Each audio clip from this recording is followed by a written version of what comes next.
Hello, and thank you for joining me for this talk on a brief history of the River Marden.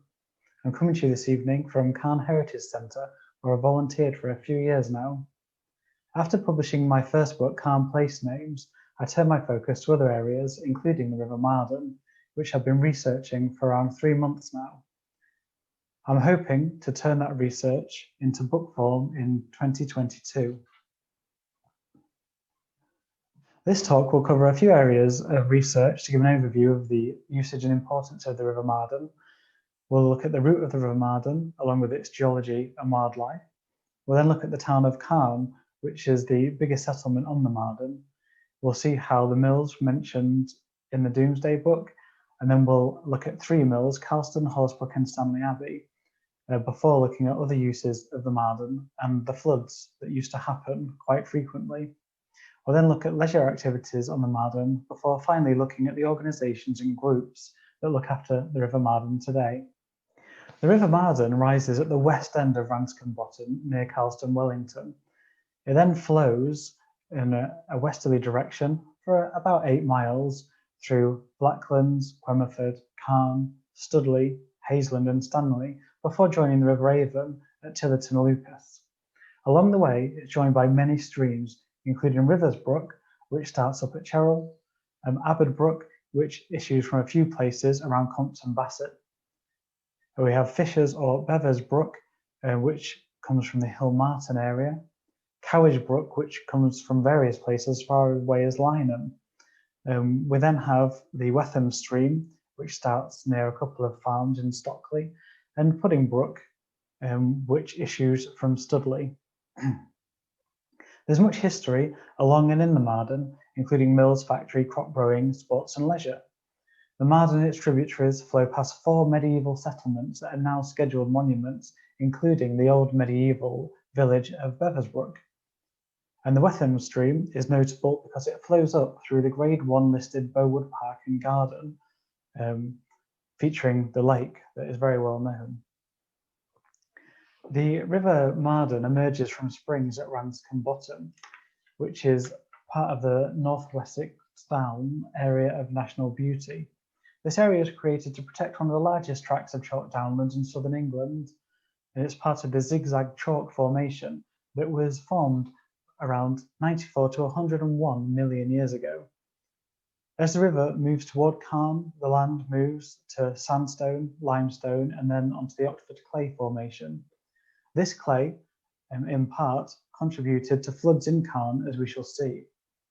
The river flows primarily through agricultural land. However, there are settlements along the river, the largest, of course, being Calne. One of the earlier settlements was a Roman villa near the springs of Riversbrook in Cherrell. There have also been many finds along the river, all the way from the Stone Age up to modern times. Perhaps these periods of activity show the potential seen by earlier people of the river and the valley. Wildlife. There are many species of plants, animals, fungi, etc. recorded along the Marden Valley, from otters and kingfishers to orchids and ragged robin. This mandarin duck and its friends like to sit up in the trees on the Horsebrook Nature Trail. Many people post images or reports to social media of species they have seen. It's clear that people enjoy being around the river and the fields. However, improved access and education about the river may help to increase species recording using tools such as iRecord. This would allow us a more detailed and accurate understanding of our river environment, which may then impact future development. Calne owes its existence to the fast-flowing stream of the Marden, which likely protected the original settlement on 3 sides. We can see on the image to the top right how the settlement is expected to have been initially. And as time went on, the settlement, which is expected to have begun with royal settlement and a church site within the bend of the river, expanded over to the other side of the Marden. The River Marden, the name actually means boundary valley, as it was one of the boundaries of Chippenham Forest. Also, the river also used to go by the name of the River Calne. Calne likely means meeting of water or current of waters.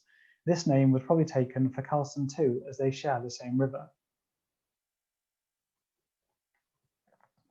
The Marden and its tributaries were very productive, and they were mentioned in the Domesday Book of 1086, which saw 9 mills together at a value of £5, 12 shillings and 5 pence. Now these mills powered many industries from Calne down to Tiverton Lucas over the ages, an excellent example being that of the Haysden Mill, which was originally part of Malmesbury Abbey and used as a grist and tucking mill in 1534. When the Bainton family of Spy Park held the freehold, it was used as a cloth mill before returning to life as a grist mill until around 1965. It's now used as a B&B.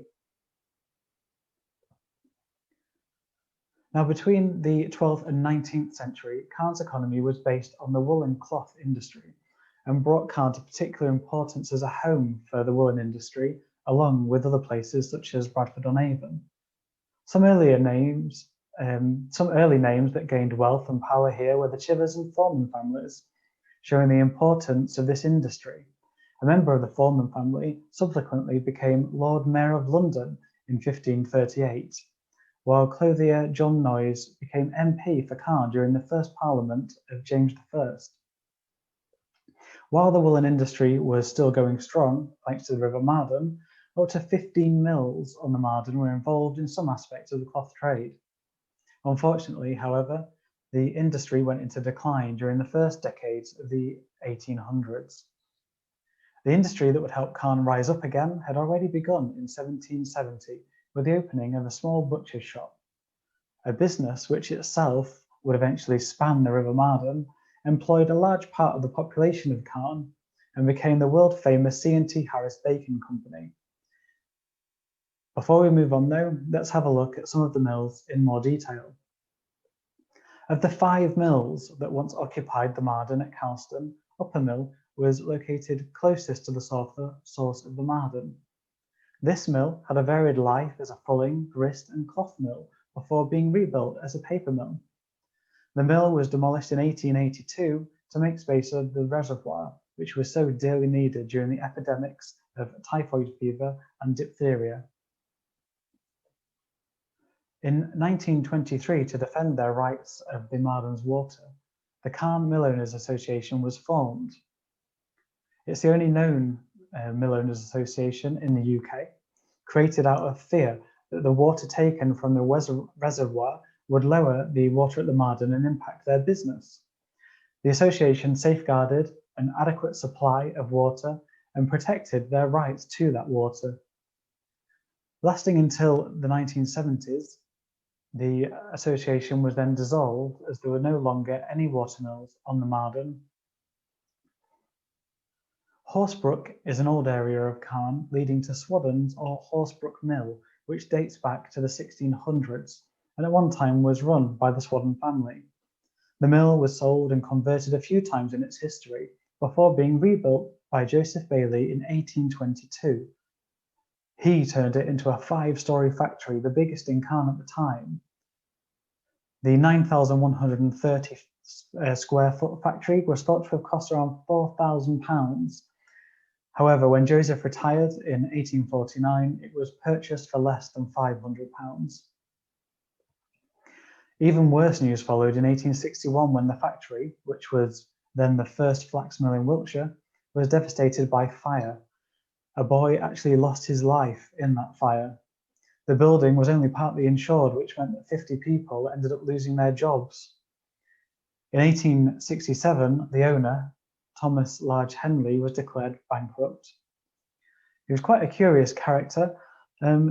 After this event, he went to enlist 30 farm labourers to emigrate with him to Uruguay to start a scheme introducing flax there. Although this endeavour did fail, his whereabouts went unreported between 1871 and his death, which was registered in Fulham in 1912.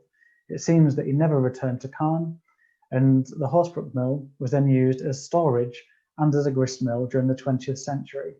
However, another fire in the 1930s destroyed the 3rd floor. Eventually, the mill was converted to flats, which is as we see it today.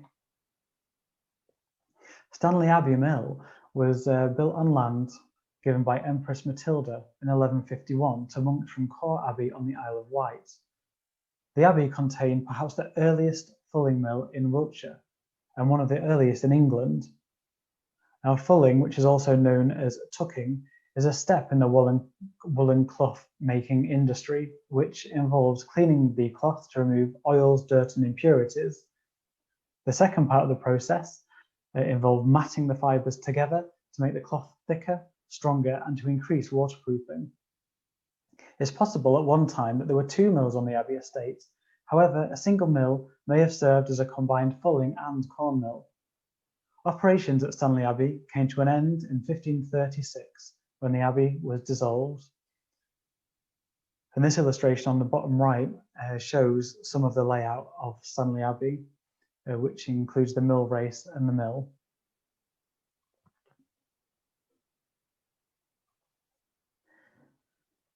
The Marden was used for many other things as well. Up at Calne, watercress had been grown since medieval times. The beds were located at Tog Hill, with the land held by the Marquis of Lansdowne. The watercress was sold door to door until recent times. There are also many withy beds between Riversbrook and Castlefield, used for growing and coppicing of species of willow. The height of the water was controlled by sluice gates. The bridge in this photograph would have had wooden planks inserted on the upstream side to hold the water back. And then the circular outlet would have allowed excess water to carry on down the brook. Around Hazeland and Stanley, irrigation in the form of water meadows was implemented to increase productivity. This was done until relatively recently, with at least one metal aqueduct still in place. And while the canal will be mentioned in another talk, I'll just mention that the water from the Marden was used for intake for the canal. There's likely always been flooding in the area of Calne, a combination of Riversbrook and Aberbrooke joining the Marden near Calne. The clay and mudstone bedrock were likely natural causes. Then people started building along the river, adding weirs and sluice gates, dumping rubbish, etc., which probably made the situation worse. The earliest reported flood that I've been able to see was that of November in 1725, where two men actually died within sight of their neighbours, who of course were unable to save them. There were various other floods, including the ones in 1818, 1828, 1884, 1920 and 1932, with the flood of 1920 being particularly hard on C&T Harris, as not only did it put out their furnace, but it washed away building material. This was during the time that the iconic factory, which is still so well known in historic images, was being built.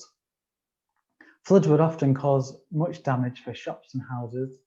In 1932, 50 houses were flooded, with the flood also causing damage at the swimming baths and actually put them out of commission. Changes to how the sluices operated and the introduction of gaps within the wall at New Road, and more recently the floodgates up at Beach Terrace, have helped to lessen the danger in Calne. As you can see in the image, with the river rise in 2018, it still gets quite high, but it doesn't spill onto the road. Now, along with angling and the odd canoeist, there are many leisure activities along the Marden. We have the recent addition of the pop-up pocket park alongside the river near Sainsbury's. Volunteers there have also created a children's art trail, which follows the river along Beach Terrace in Castlefield Park. Castlefield Park has many walks along the river and the canal, plaques for wildlife, for kids to make brass rubbings, and plenty of exercise equipment. There are also plenty of benches and natural areas for people to sit and enjoy the river. However, the most anticipated leisure event is the annual duck race organised by Calne Lions. This generates a lot of enjoyment and funds for charities, and hopefully next year it will see the first River Marden Day. We're very lucky along the Marden to have many organisations and groups looking after the river and its tributaries. We have the group that look after Castlefields Canal and River Park. They have introduced many attractive elements over the years, and working with lots of different organisations, they've backfilled the Calne lock and installed dummy gates, along with the installation of replica narrowboats, a replica narrowboat, which happened in 2011 and 2012. The River Warriors, Calne, are doing excellent work, particularly along the Abboud Brook, where they are currently creating a wildflower area. And Calne cleanup crew and many individuals collect rubbish along the river. In the wider area, we have the Bristol Avon Rivers Trust, who do excellent work along the whole Bristol Avon catchment. The results of their 2020 water blitz recently came in, and this saw 313 people taking river water samples in 266 locations. Now, this showed a decrease in the average phosphate concentration for the first time, and also a decrease in the average nitrate concentration, which had increased considerably in the previous 2 years. Unfortunately, it's seen also an increase in the sample sites where litter pollution was present. And of the 3 areas that I took samples, one near an area called Doctor's Pond actually had a trolley in the water. Fortunately, this was removed quite quickly afterwards. Avon Needs Trees, as many as you will know, recently acquired and began improving their land at Hazeland Woods, which borders the River Marden. It sounds like they've got many exciting projects coming up in the future. And the Friends of the Marden Valley has been set up to preserve and protect the Marden Valley, along with providing educational and informational content. As I mentioned earlier, next year should see the first Love Your River Day or River Marden Day. This should have happened this year during the duck race, but unfortunately, due to the COVID situation, this was cancelled. Hopefully, it can happen next year. As we have seen, the river, its tributaries, and the valley it runs through have been used since early times. In the late 1800s, the Marden was used to bring pure water to the people of Calne and the surrounding areas after much illness. There's also been much industry in the area, particularly the mills that use the water for power.